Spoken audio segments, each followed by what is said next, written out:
There's a confusion and blaming just Monsanto when it's really we need to look at Bayer and Syngenta. These poisons aren't just killing bees, they're also killing beings. I'm saying that this is the virus that didn't cry wolf. Are you afraid of coronavirus? No. Graphene oxide, that's what got me killed on Twitter. Banned from Amazon, Instacart, Airbnb, Chase's bank account. She gets really deep into stories, those where everyone is willing to go. Miriam, you have been hot on the trail of Charles Lieber since this case became public. I'm not a prostitute or a parrot. Do not let them turn you into lab rats. Hi, everyone. Welcome to another episode of Truth Lives Here. And I'm doing a little something different today, going live, and very excited to start a new chapter in a new place. I'm reporting live from South Beach, and today I'm going to be interviewing Craig Pasta Jardula, and it turns out that he has a new documentary coming out tomorrow. And I'm very glad to and fortunate to have him on the program. Craig has been subbing for Jimmy Dore and doing a fantastic job, and I'm very proud to call him a friend. Welcome, Pasta. Hey, Miriam, thank you so much for having me on. It's great to be here with you today.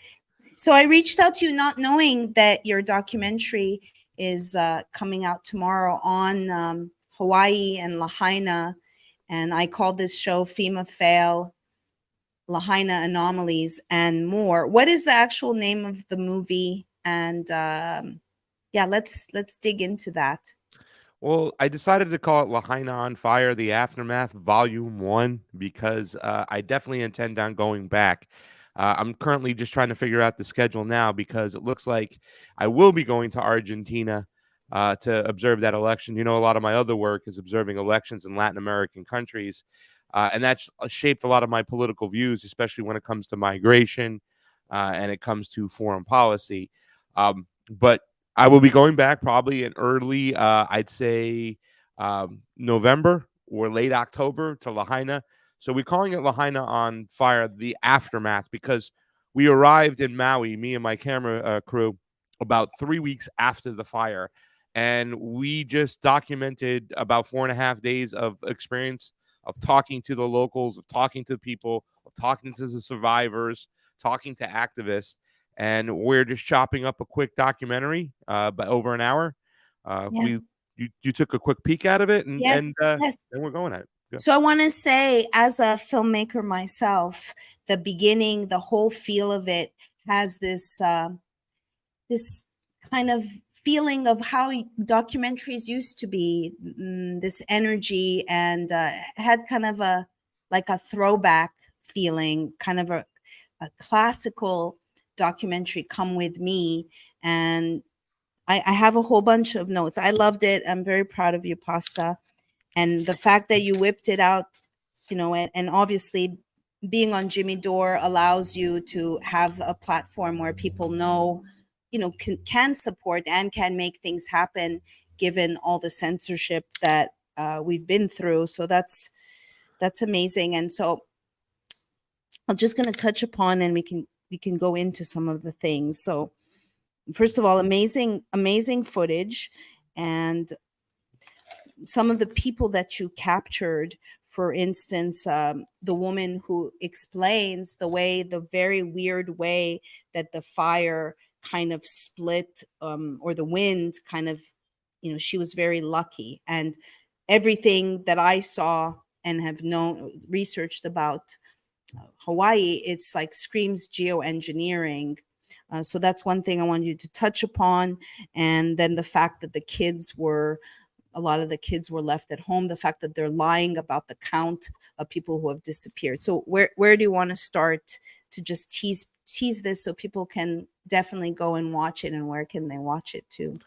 Well, first off, let me say thank you. I'm very touched that you would say those things, because if the audience doesn't know, if you're new to Miriam, I mean, you're a expert documentary maker. I mean, so for you to give me those accolades, thank you so much. You know, I mean, that's amazing. I was trying to do kind of like a crossbreed of this, like, old school documentaries that, they say that, films are made 3 times, like once on paper, once on film, and then another time in the editing room.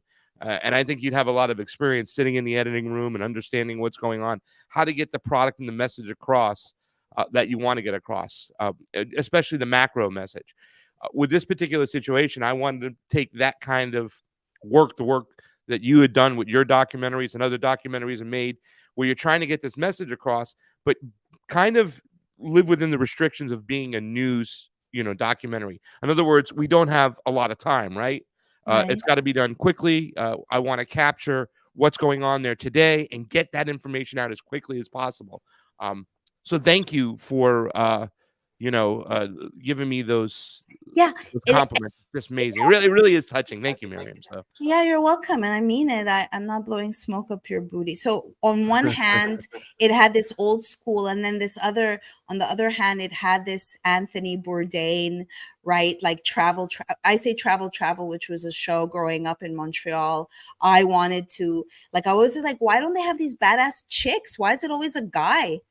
So I've always wanted to do those kind of travel, and both my documentaries are not with me in it, like actually documenting and interviewing, like boots on the ground. I mean, I've done boots on the ground, but not with the film. So it's a lot of work, and it's amazing how you put it together quickly. How long were you there? You went 3 weeks after, and how long did you spend? 4.5 days. And I got to also be honest with you, because you've given me advice as far as dieting has been concerned, and I've been doing pretty well on it. But one of the scenes I left out was that somebody had given me a mango, and I took the mango and I apologized to Miriam for letting her down. And I opened up this mango and I ate it, and it was so awesome, And when you talk about the Anthony Bourdain thing, that's what a lot of people have told me. They said, Pasta, my good friend Kim Iverson, she's like, you've gone to all these Latin American countries, you observed their elections, and you've given us an insight to that, and put a magnifying glass on that. The work I did in Brazil alone, people said it's just like, wow, nobody's telling that story, and nobody has that insight, and they love that. But we want to see more of that Anthony Bourdainish. We want to see the food you're eating. We want to see where you're buying shirts. So I tried to capture that culture when I'm going. And you just mentioned, like, you want to see a badass chick doing. Well, the Argentina one coming up will be the first that we'll be bringing a camera guy along with us. I mean, we've always kind of done the camera work ourselves because we're working on a shoestring budget, as you know, because getting demonetized does not help the situation. But we're going to try to bring somebody. And I got 3 badass women I'll be with there in Argentina. Nice. And I said, I really want to put us on lavaliers and mic up and get that food and kind of show it. Because I think when you capture that, Marion, and you bring the audience that way, and then you have this like personal invested relationship with the people who are there, and you're just being a regular Joe Schmo showing what you're eating and whatnot, you get a whole nother level of attention from your audience that might not normally be there if you're just spouting the news. Right. And I think, there's a rawness to it. It's more real. And then, the people watching it can connect because you're there and you're in there, and it's not all just edited and perfect, right? It's a little raw around the edges because this is real life and this is a devastation that has occurred. So I definitely picked up on that. As far as we'll talk about diet, because I have some observations that I wanted to. I won't do it here, but I had to eat the mango. I'm a mango lover. I haven't had a carb or a fruit or a sugar in 2 months, and I know I had. Did you see a difference? Did you see the activation of the sugar? I did in my weight and the I lost, but not in my skin and stuff. And I once again, and I think a lot of people will see that, like, when I was in Hawaii, I'm convinced it's something in my blood. But I mean, and people will see that when they see that. I think you watched a little bit of the footage I gave you. Like, you can see I was like blotchy, and the eczema was just kicking up. And well, people might not know. Do you want to share what the? Well, I think a lot of I'm struggling with eczema. And I've been struggling with it since I got out of the Navy over 20 something odd years ago. Now, what I'm thinking, and I didn't tell you this, Miriam, is that, I got like 6 shots when I was in the Navy. They just shot me up for that. They don't even tell you. What fucking shots did you get to? I think I was in the time zone when they did the anthrax vaccine. So I have to go back and find out and see if I was given the anthrax vaccine because they were shooting people up in the military at that time with the anthrax vaccine. So I might have taken that, and that might be one of the reasons. I had one of Dr. Alex, a friend of the FLCC doctors, look at me recently, and he was noticing the area over here where he says, well, a lot of the fluids are not moving around properly. So he gave me some, say it. Lymph, the lymph. Yes. I actually was when you visit, I'm in South Beach, and I just got reunited with my infrared sauna. So I've done 3 sessions, and that could help also with the skin. But what I have is a lymph brush because I have actually some edema in my legs. So I started there's actually even a process to do it. You open up the channels, but even if you were to do a rebounder or again, I want to get you on the coffee enemas, but I'm down for them. I mean, listen, I've been throwing everything at it, trying to, I don't want to use the term holistically wrong, but I've been trying to get rid of it without using steroids. Yeah. But I'm ready to almost give in right now because every single treatment I got, especially when you're trying to treat it, it brings it all to the surface. So it's I'm fighting an exorcism right now.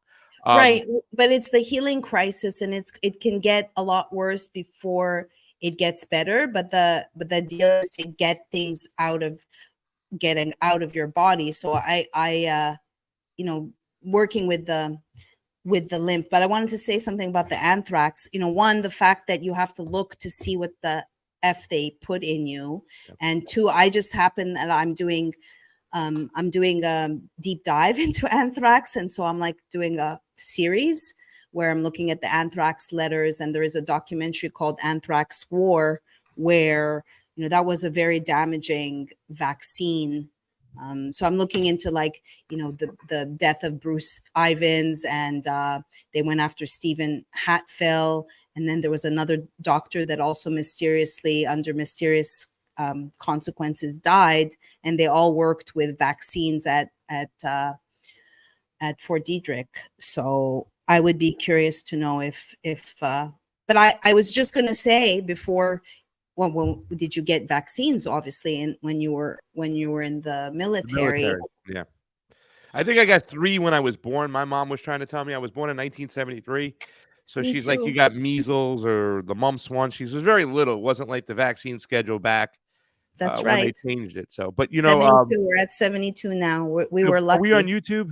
So let's be careful. Okay. Yeah. It's your first show. Let's talk about Hawaii. Yeah. Let's be lady. Let's not get in trouble.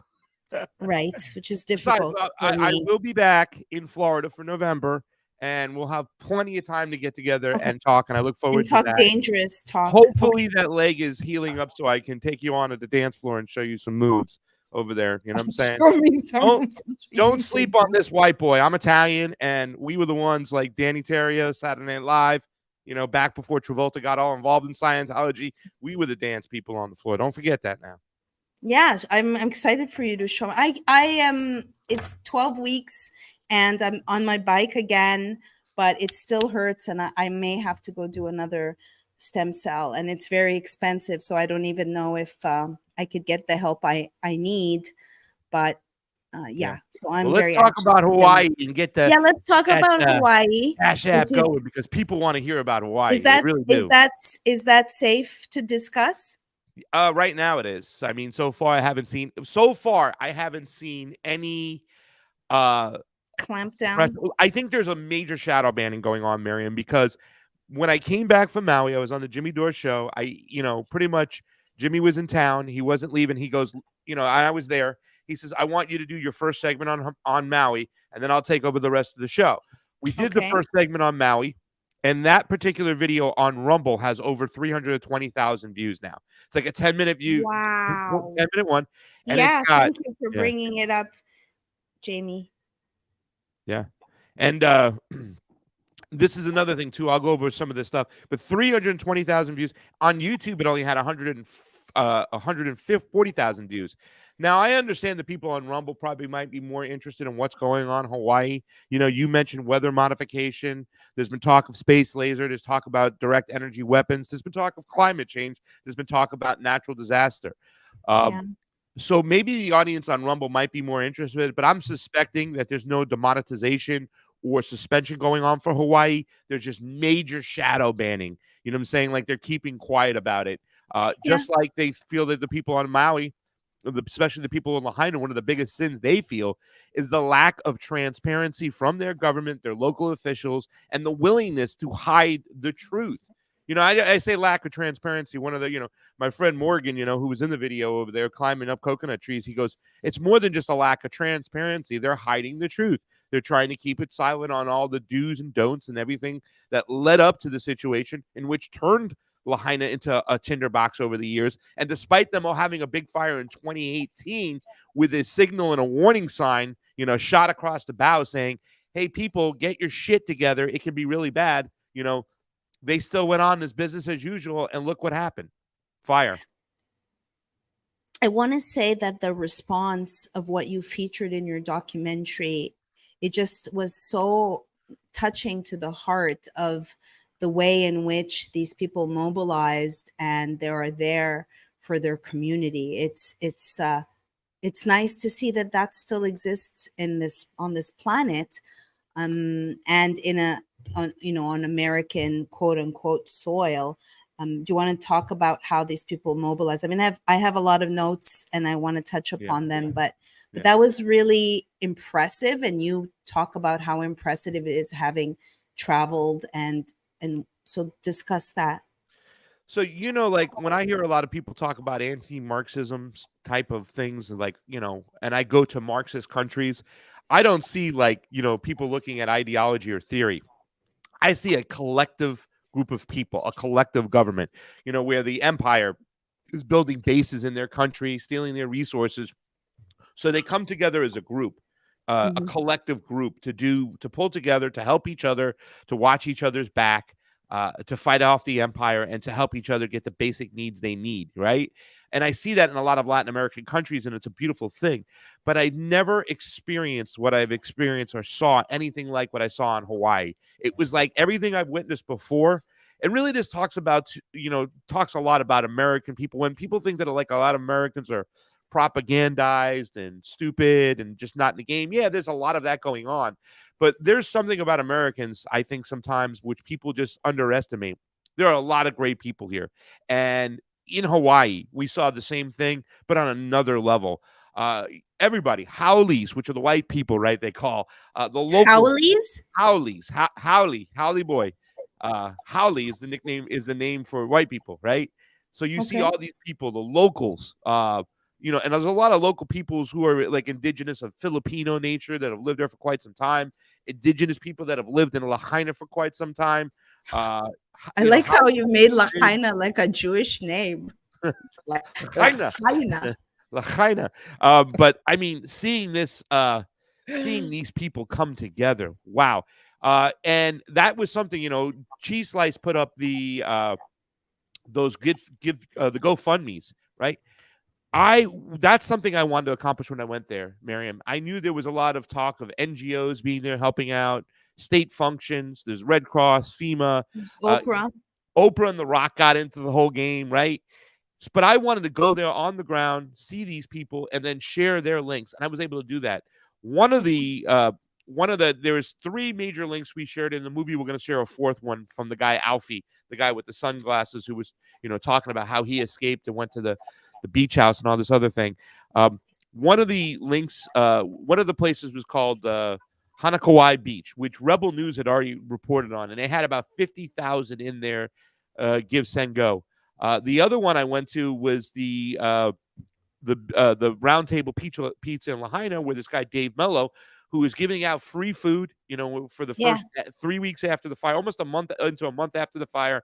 He was closed his business. He was open. The doors were open, but he wasn't selling anything. He was only taking donations, and he was giving away free pizza, free food, free. Is this the guy that lost his house? The guy that was.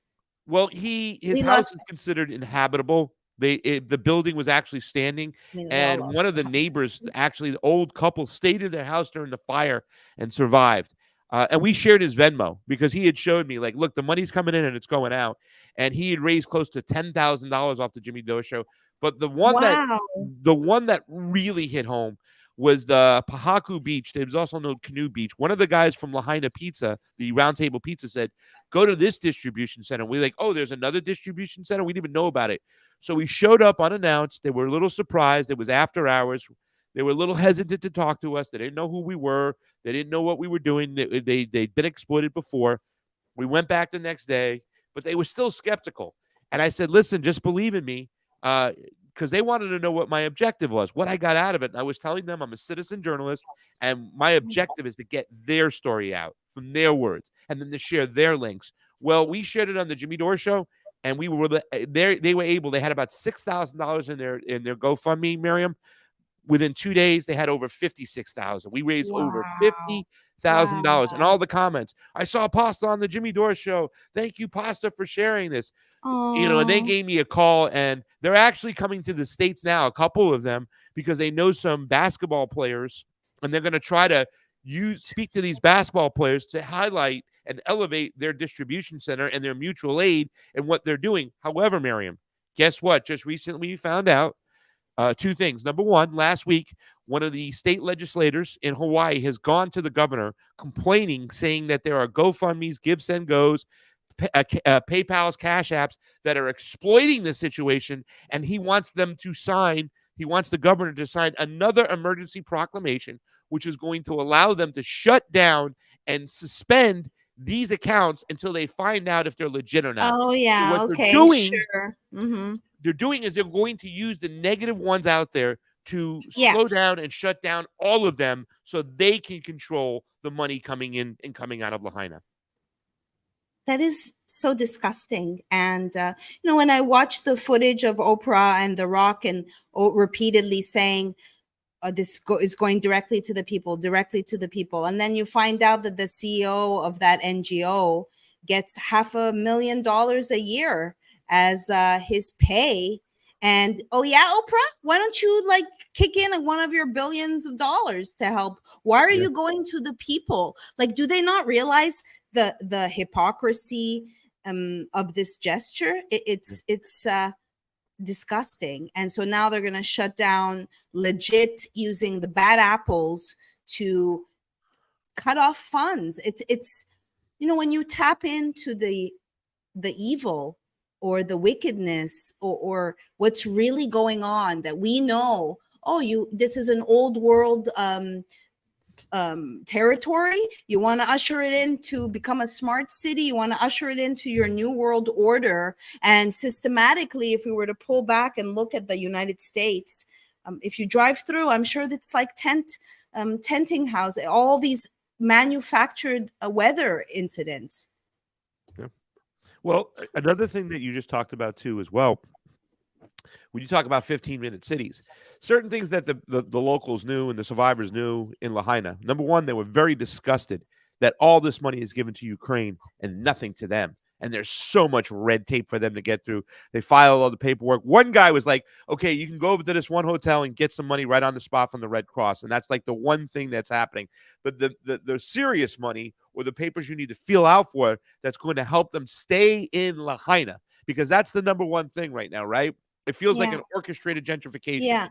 First things first, let's help these people stay here, right? A lot of people are already leaving the island, going to the mainland, saying, I can't deal with this. There's nothing I can do. I have to go to work. I have to find other things to do. I have bills to pay, families to feed. So we got to get out of Dodge. And that's what I think the people they want. So we have that situation over there. But another thing is that the fact is they're very upset that money is going to Ukraine. They're upset that they're undercounting what they feel is just a slap in the face. They're saying there's no way it's 100 people that died. There's got to be close to 1,000. That's something that all of those people said. They feel like it's a slap in the face. They feel like it's being downplayed so they can be forgotten about. So a flashlight is not shined on their big issue, and yet people just go away. And that's why I went there, because I was very suspicious. I'm like, here we go again. It was like Katrina in New Orleans. The mainstream media just said, all right, done over here. Let's close up and go home. And yet there's all these people who are displaced and are trying to stay there. And once again, it felt like an orchestrated gentrification. But the third thing that a lot of people knew that were really upsetting is that they understood that their governor, Josh Green, was the keynote speaker at the UN just several months before for 15 minutes, sustainable cities, and talked about possibly making Maui one of those cities. They Yeah. knew that. They understand that. And that's why they're upset of all the lack of transparency and not getting answers on what happened before, what happened during, and where they're invested, where their lawmakers, their councilmen, what are they invested in the future? If they're invested in the UN, if they're invested in the WEF, if they're invested in all these entities, they want to know, because it seems awfully suspicious that now, boom, Lahaina's on fire, and now they have no place to go. Yeah. It's, for people who don't know, that we've given billions of dollars to the Ukraine, while people in Hawaii got a measly $700. And the hypocrisy, I mean, we're laundering money with the Ukraine. That's what's happening. And I guess Canada, given that Zelensky was just with Trudeau, that it's the same thing. He goes there for more money, more money, more money. It's so obscene and ridiculous and sad.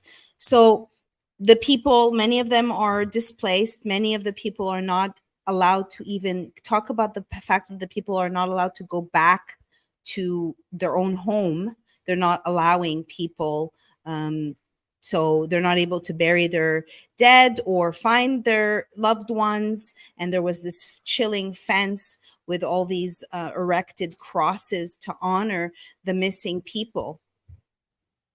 Yeah. And just recently, they opened up one zone where some people can go back into and start looking through their stuff.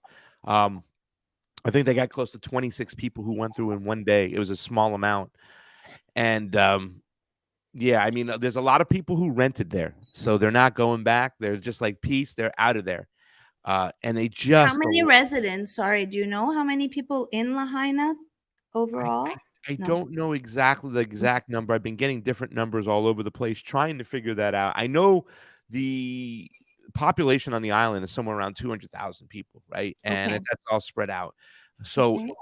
I'm trying to get a number, because it's like you talk to people for different spots of Lahaina. Like the one lady I spoke to, she was right down there near Front Street, and she said it was everybody knew each other. It was like, and I was on Charlie Robinson's show, and Charlie Robinson, this is a spot he goes to, but a lot of people really? didn't stay. Oh yeah, he's been going there for quite some time. He went there for his 50th birthday just recently.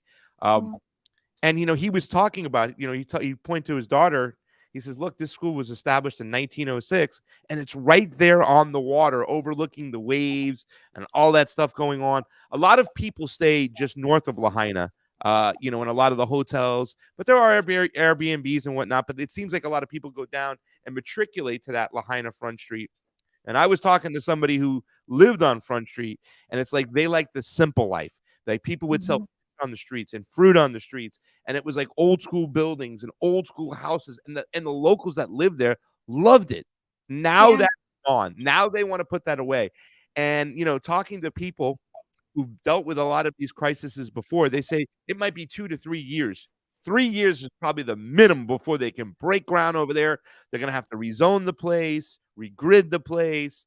And with that much time in between now and then, just think about the locals who were living there. They're not going to be able to stay.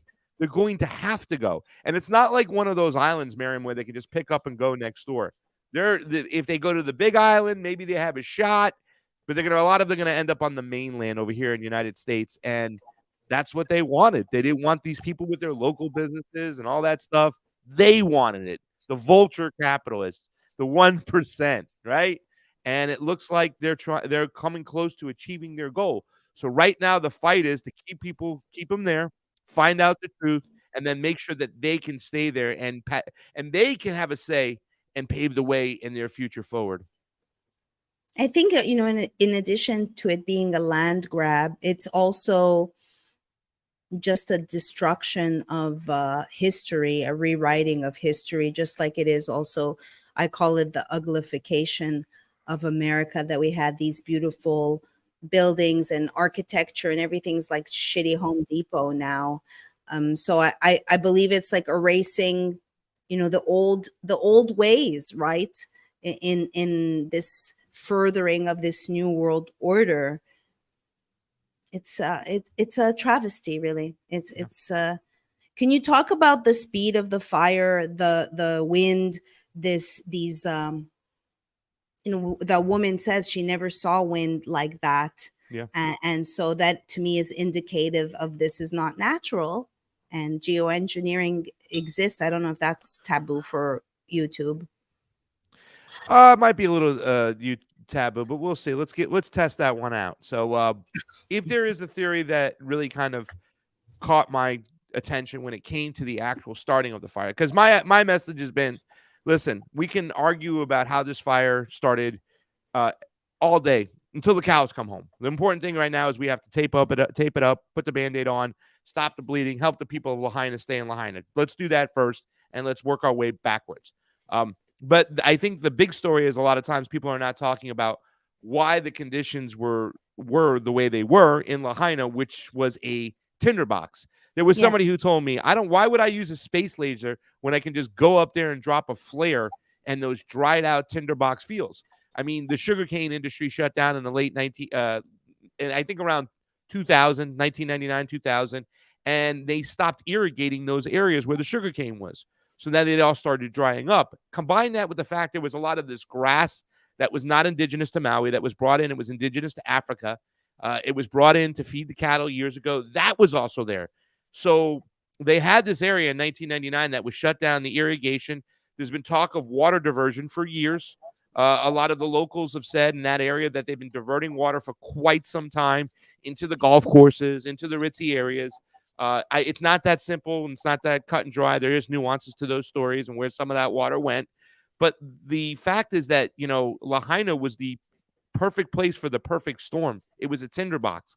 So when you hear people talk about space lasers or you hear people talk about directed energy weapons, I'm like, it kind of makes sense when somebody says I could have gone up there and dropped a flare. Now, I talked to somebody who said they have experienced winds before that come through that area because there's a high and low pressure. But 500 miles away, this hurricane, right, is going to make those type of winds. That's a little bit odd to me. I'm still having a hard time grasping onto that. So if you want to talk about a conspiracy theory of sorts, to me, the one is weather modification, right? I certainly believe that's been going on for quite some time. There's a lot of documentation about that. So that's the one that's the oddest to me, and that's the one I think about most. But if you have these hurricane winds, the situation is the way it is. You've already had an experience, like I said, in 2018. So the ruling class or the masters of the universe, whoever's pulling the levers, know that these are the winds they need, or these winds can create this problem. And that is the thing to me that was the most suspicious. Yeah. So you have these winds that just start ripping through there. There's a lot of other things that are really messed up, like the water. Like, why wasn't the water working? They don't have answers right now. They haven't given answers. Why didn't the sirens go off? Why did the cops keep people inside? These are all the questions. These are all the questions that needed to be answered. You do get a different perspective when you go there. There's a lot of people who are not mad at the locals out there. In other words, the cops that they said that were keeping people in. Supposedly, they were told that they didn't want people going near these lines that were down, that were active. But that's kind of stupid because they had turned off the lines earlier that day, the electricity earlier that day, because there was a fire earlier that day that was said to be contained, and everybody went on with their normal life. So, there are questions that need to be answered. A lot of the locals are not blaming the people on the ground on the low-level experiences. They're not blaming the cops. They're not blaming the firefighters. They're blaming those above them, right? Those who are calling the shots, those who told those cops to not let people go through, those who told those firefighters to go in there, but there was no water. They want answers from them, and they're doing everything to hide the truth, including sidelining one of the head water guys.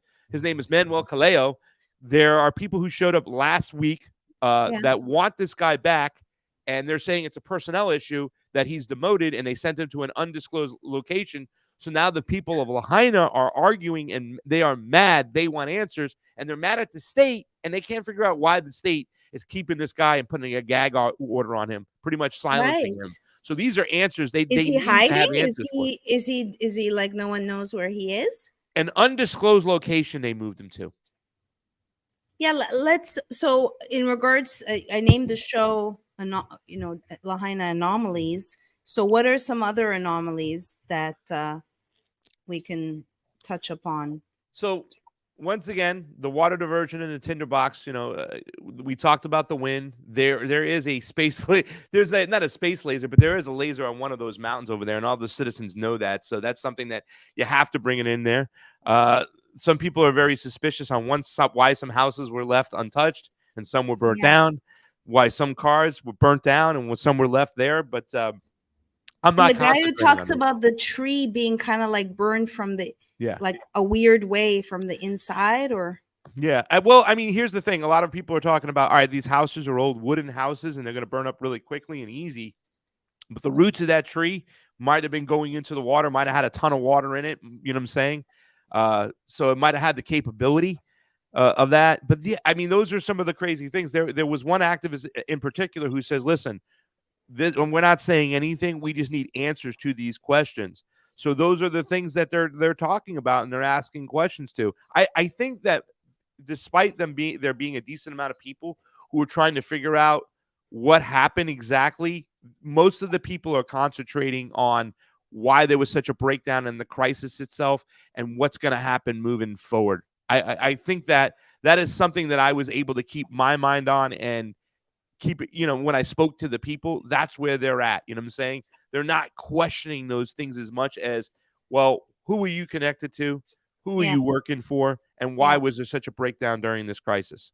How about the anomaly with the phones, the fact that they could call the mainland but not each other? Talk to us about that. Once again, I don't know what that's about. A lot of people feel like a lot of the cells, or maybe when the electricity was shut off on the island, that's why, or that area of the island, that's what caused a lot of the problems with the phones. So just to explain, I let's say we're both there. I could call California, and then California could call you, but you couldn't call me. Yeah. That was something that's very suspicious too, as well. And people want answers on that, and they haven't been able to get these answers because the officials have been quiet. It's like they put a gag order on any other of their coworkers or officials from saying anything. There's a lot of frustration going on in the island. And it seems like the governor, Josh Green, is just doing his own thing. It's very much like the politics that are going on when it comes to Ukraine. It's this unchallenged, unpushed back opinions that you get to throw out there because you don't have to speak to the press that's going to question you. The independent media is not going to get close to you, so you don't have to answer these questions. So they're putting forth their own narrative and getting no pushback whatsoever. So when will you go back? Either late October or early November. Okay, that's around the corner. And so you're releasing. Where can people find this movie? Well, they can go to my YouTube page, which now has over 1,000 followers. Thank you so much. I mean, I just started this YouTube page. I got a couple videos on it. It's Craig Pasta Jardula. You can see that was a picture given to me by one of the locals who have captured the fire. And it's called Lahaina on Fire. We're going to preview it tomorrow, Friday. Probably around 6 p.m. Pacific, 9 p.m. Eastern. And we're going to play it here. I'm going to probably start a Rumble channel, my own Rumble channel, and put it up there. But right now, this is the only place that I'm advertising for Craig Pasta Jardula on YouTube. It does suck that, we got to play ball with YouTube sometime. But just like when it comes to voting, I'm going to make them take away my vote. I'm going to make YouTube shut me down or demonetize me. I'm going to go there because it is still one of the biggest platforms with the biggest net and as many fish as possible, because I want as many people as possible to see this movie. It's important because, here's the thing. If we don't get ahead of this, we don't pay attention. If we don't figure out what's what, a fire will come for all of us. You know what I'm saying? Yeah. And you can just see them. They're not, our politicians are so concerned. Zelensky just came and he had his tin cup up, shaking it, asking for another $25 billion. Well, it'll take about $6 billion total, maybe $5 to $6 billion. Yeah, $5 to $6 billion to build all those houses in Lahaina, and they've offered them nothing, maybe $700 per household. It is disgusting, Marian. It's disgusting. And what can be done about that? Is there any rumblings of even like, oh yeah, we'll give you more money? Like, has anyone in Congress said, why are you giving bazillions to Zelensky but your own people get a measly $700. You know, I wish we can start getting somebody's attention. That's another reason why I made the movie. I'm hoping somebody out there, an outlaw of the Congress, would say, you know, hey, um, this is this is something over here we need to pay attention to. I really wish that when Zelensky was in town, he was in the White House Thursday, I think. I really wish we could have had a lot of locals from Hawaii and Lahaina fly to the White Right. House and get out in front and protest, because it's disgusting. And I think this is another piece right now. You know, listen, if there's a governmental shutdown, which people are talking about with Matt Yeah. Gaetz trying to pull this whole thing, but Yes. McCarthy seems to have a plan. If there's a governmental shutdown and now they continue to fund the people in Ukraine while there's a shutdown, but everybody else Right. doesn't get any money here, maybe that might be the final straw Maybe. after we've seen Maybe. all these situations, Lahaina included, for people to go, enough is a fuck enough.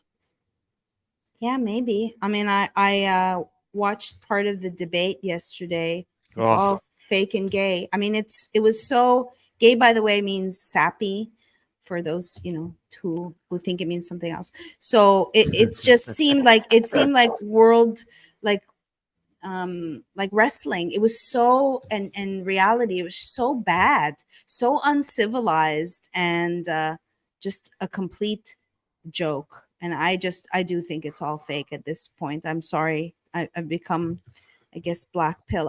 Sorry, we're almost at the hour, and I know you're a busy man. So I want to talk about the failure of FEMA, because I named this FEMA fail as well. Can you talk about their shortcomings? Well, all I can tell you is that, there was a lot of people pissed off. When you go to the island, one of the also messages is that Maui's not closed. Unfortunately, whether we like it or not, 80% of the money that comes into Maui comes via tourism. So all the people, especially the locals and the indigenous people, they really depend on that tourism to keep themselves afloat. So when the governor was saying that it's closed, along with Aquaman, whatever that douchebag's name is, they were really spending. Who's Aquaman? Aquaman, what's his name? I forgot his name, that dude. But anyways, they were sending the wrong message. And I caught somebody in the streets, because we did a little street work where I just grabbed the microphone and I was like, hey, what are you doing? Some of the fun things, you saw me grab the Japanese couple that was just married there in Maui, and have some fun with them. But one of the persons we talked to who lived there was like, that was the wrong message to send. They shouldn't have said that the island is closed. That hurts. Let everybody know that the island is open. You don't have to go to Lahaina. You shouldn't go to Lahaina, but go to the rest of the island. Go to the east part of the island, right? And go give them your dollars. Go give your local businesses that money, because they need it for you to survive. So when, the only thing that was expensive, because the plane ticket was dirt cheap, $199 round trip from LA. The cars were like $40 a day, and there was lots of cars just out there because they're normally on the road. And when people were told the island shut down, those cars are not out on the road and people are not driving around in them. So there's a lot of loss of money. The only thing that was expensive was the Airbnbs and the hotel rooms, right? And why were they expensive? Because the FEMA workers and the Red Cross workers and anybody coming in, including some families that were put up there too, were all occupying those rooms. And there was talk of FEMA workers occupying some of the rooms that were really, really expensive. Why don't they stay in their effing camps? Or their own tents, effing camps, right? Yeah. Right. So, but they weren't. But they were staying in some of these hotels and whatnot. And a lot of people were talking about filling out the money to get help from FEMA and not getting any of it. So right now, there's a bad taste in the people of Lahaina's mouths when it comes to FEMA. It seems like a broken down, system, a system with a lot of bureaucracy, and the people know it. So they're not happy with FEMA whatsoever. They're on that island. I'm just looking at my notes. What do you hope? Obviously, you're going to pick up with some of the people that you connected with and follow their story, or give us an update. Yeah, I'm going to try to follow up. First of all, I've said this before, and I've been kind of suspecting that they'll eventually try to shut down these distribution centers. I've asked those guys, how long do you plan to stay open for? And they're like, as long as we need to. Takes. And, it's no questions asked. You need help, just come on in, grab your stuff, come right here. What do you need? Canned goods. Do you want to take some food? They have food trucks on all these places, or little makeshift kitchens where they're feeding people. They have childcare facilities, like little set up where they can help somebody on the Hanakauai Island. Dog supplies, cat supplies, the whole 9 yards. But my suspicion is that those governmental entities are going to try and shut them down. That's what they always do. And there's already talk of them, uh, what are they, confiscating water and fuel from certain people trying to give it out. I haven't found out for sure, but I've heard the rumblings about that. And like I said, that part of the state legislation, one of the congressmen, the congressional members, is trying to get a emergency proclamation in which they can automatically suspend these Give, Send, Goes, and GoFundMe. So I want to go back and document that, because for me, the best people to give mutual aid to is the people who can get into the hands of the citizens. And these particular distribution camps have shown they can do it better than anybody. They're doing it better than anybody. They are. So they're gonna attempt to shut those people down quickly. Also, too, because the governmental entities are going to want to have those beaches back open for the public as they try to open up, these areas. I don't think Lahaina is ready to be opened, right? The rest of the island should be open. People need to know that. But Lahaina itself, they still are in rumbles and ashes, and it's going to take some time. So I'm suspecting that they're going to shut those distribution centers down. I'm going to go over there too. I'm going to start talking to people who are ready to talk. I thought that I showed up. What do they say? You can't help others. You're not allowed to help. Well, that's the first off, they'll try to pull the health code stuff. Oh, see the way you got that set up over there? That's not going according to health standards. Let us do this, right? You're distributing food unhealthy. It's unethical. We have to do, they'll start with that. They always start with the health reasons, the health code. It's unhealthy. It's unsanitary to redistribute the food and the water the way you're doing it. Let the professionals do it. That's what they say first. And then they start working everything else. Oh, there's fights going on at your camp. They'll send in instigators. You guys can't do this. There's too many problems going on. Oh, the locals now. There's some complaints from the locals. You know what I'm saying? You guys are just drunk. You guys are just drinking alcohol and doing drugs. They say all that shit. I saw that in Echo Park. They want to control all the stuff that's going on because it's a business for them, Miriam. But so why? And you mean Echo Park in LA? Echo Park in LA, right? I had a boyfriend that lived there. Yeah, they set up their own camp because they weren't getting any help from the government or not a help, so they set up their own place, right? And they literally were, they had a makeshift kitchen. They had leaders within their community who were trying to quell any type of problems there. But you know how it is. And I'm not saying it's right or it's wrong. I'm saying that the government or the state is going to come in and say no mas. They always do that. And they're going to do that in Hawaii. And they've showed their hand. They've already started doing that. So I want to document that more importantly. Here's something else, Miriam. Yeah. When I was there, a lot of people might have thought that it was kind of late, 3 weeks after the fire. In one sense, yeah, okay, I showed up 3 weeks after the fire. That might be a little bit late. But in another sense, it was very early because I was experiencing people with a lot of trauma who didn't want to be filmed, who weren't ready to speak. So when I go back there, which will be almost like 2 months after the fire itself, I think there's going to be some people out there who were holding it inside, who were masking their trauma and kind of hiding it in their subconscious by getting involved with the whole let's help each other out aid system right away. But that trauma is going to come leaking out. And it's not that I want to capture journalist gold, but I think these stories need to be told. And people have to understand the suffering that these people are going through so they can really relate and hopefully extend more of an olive branch and more help to these people once they see and experience the trauma they're going through themselves. Yeah, absolutely. It's cathartic. I mean, I think even we're still digesting or trying to get over the trauma of the Rona regime and, the people who had the courage to speak out and stand. I had someone say to me, well, didn't you know better to not say? And I'm like, did you forget that like 3.5 years ago, we were living with something called the First Amendment?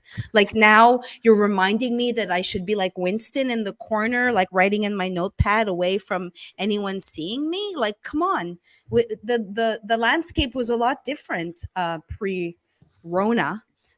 Which reminds me to ask you, how is it having lived in LA myself for 23 years and you lived there and also went to Florida? How is it? What's the vibe being back? Do you miss it? Are you nostalgic or like, you know what, Miriam? I mean, listen, I don't think I've been censored on the level you've been censored on, right? But I've been censored. I've been demonetized. The Convo Couch has been demonetized for 3 years now.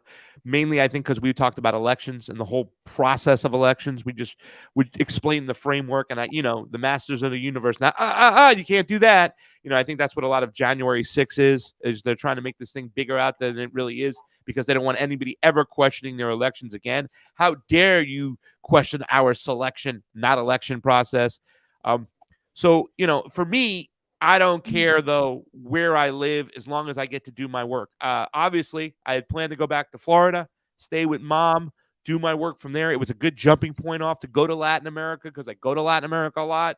But, when Jimmy made the phone call and I had this opportunity, of course I'm going to go running. So if I have to stay in LA to do my work now and then go as a jumping point off from here, so be it, right? But I'm still, working so goddamn hard during this process. It feels like I could be living in Idaho and I have the same social life or get out there. But as I start going and speaking to some people who once 86 me because of my beliefs on the coronavirus, I see some people that are coming like, nah, I think you were right, Pasta. I think this was really?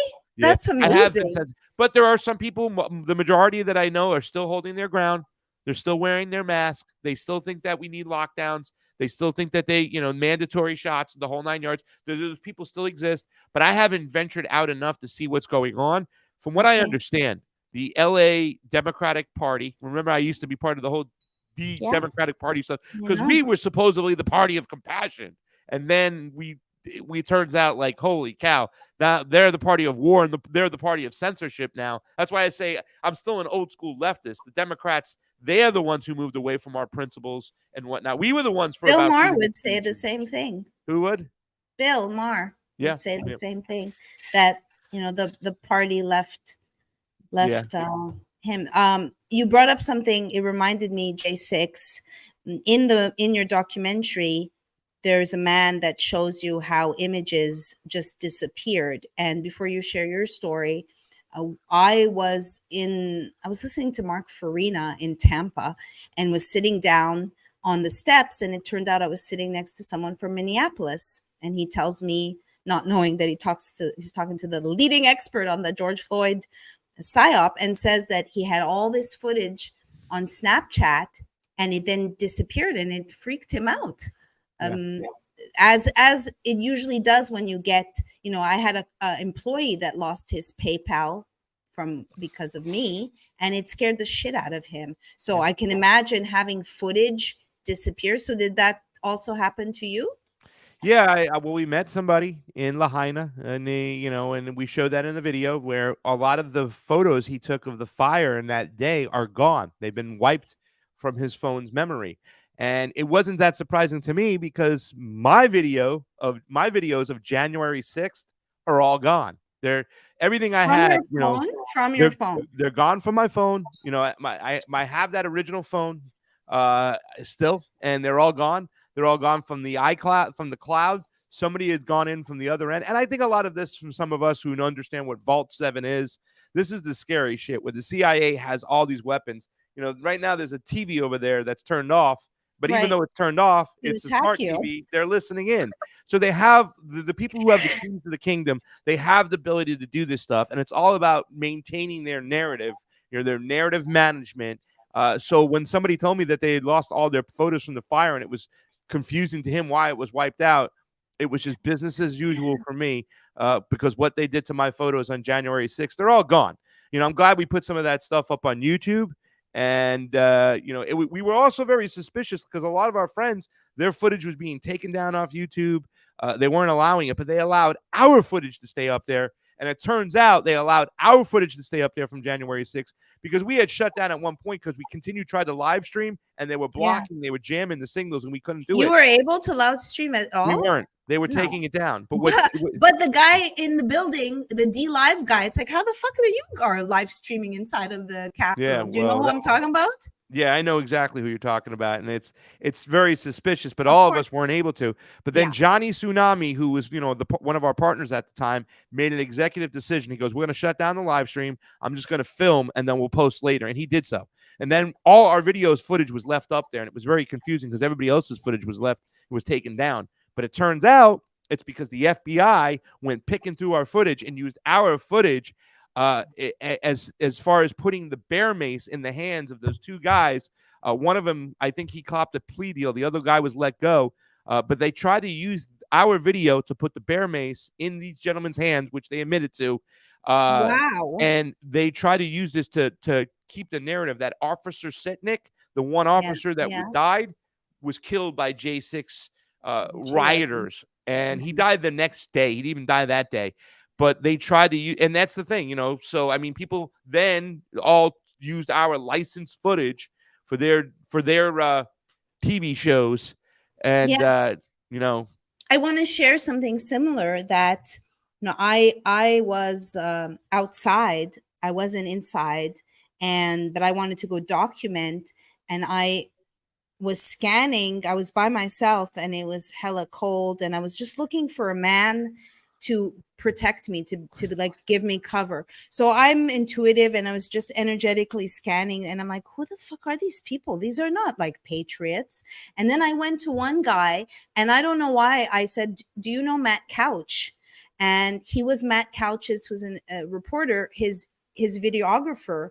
And I also didn't know that it turned out that he was doing security. He had done security detail for Trump. So even though he was my height, he knew how to protect. And he's like, you want to go in, meaning outside? And I said, yeah.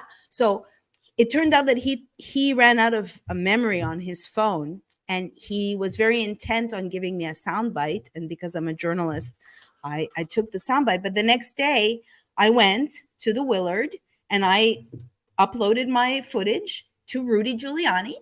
And then I spent weeks thinking that I'm partaking in an investigation where I'm meeting with different patriots and uploading their footage. Well, Rudy, that next day, showed my footage.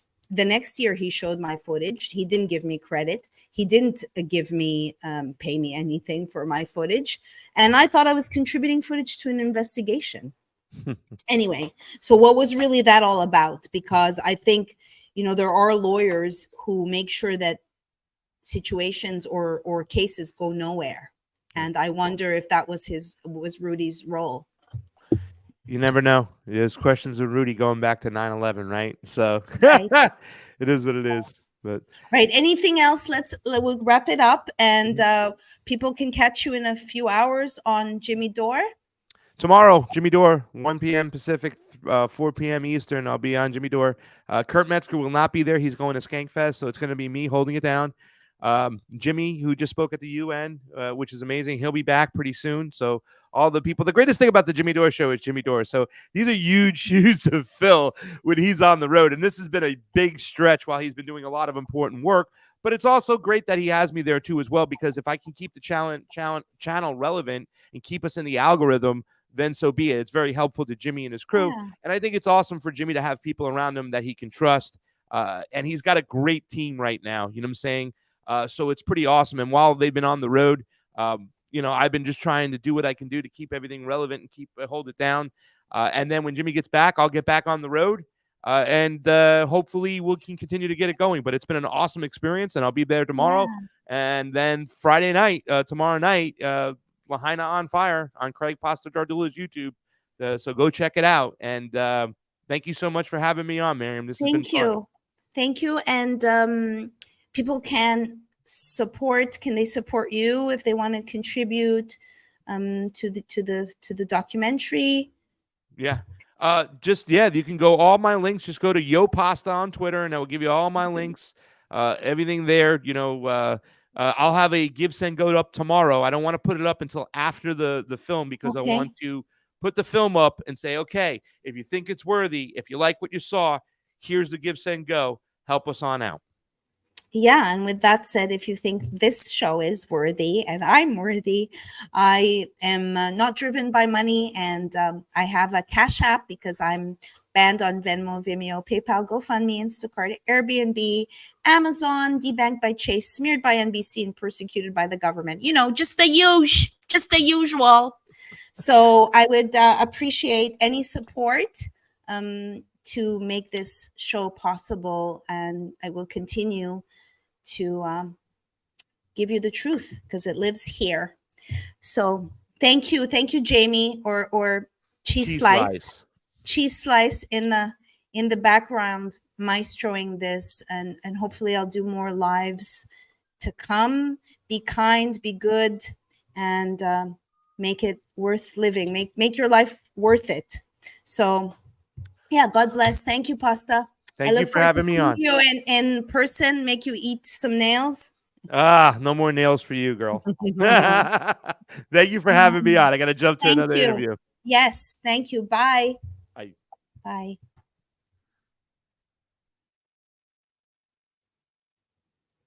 Are we off the air? No, we're still live. Okay, so this is my first experience, one of my first doing lives. I hope to do them more in the future. And yes, please, if you enjoyed this content, every little bit helps. I say that in her 6-week lifespan, a honeybee will only produce a teaspoon of honey. So next time you see a bottle of honey, you can realize how much collective effort, every little drop counts. And I very much appreciate it. Thank you, and over and out.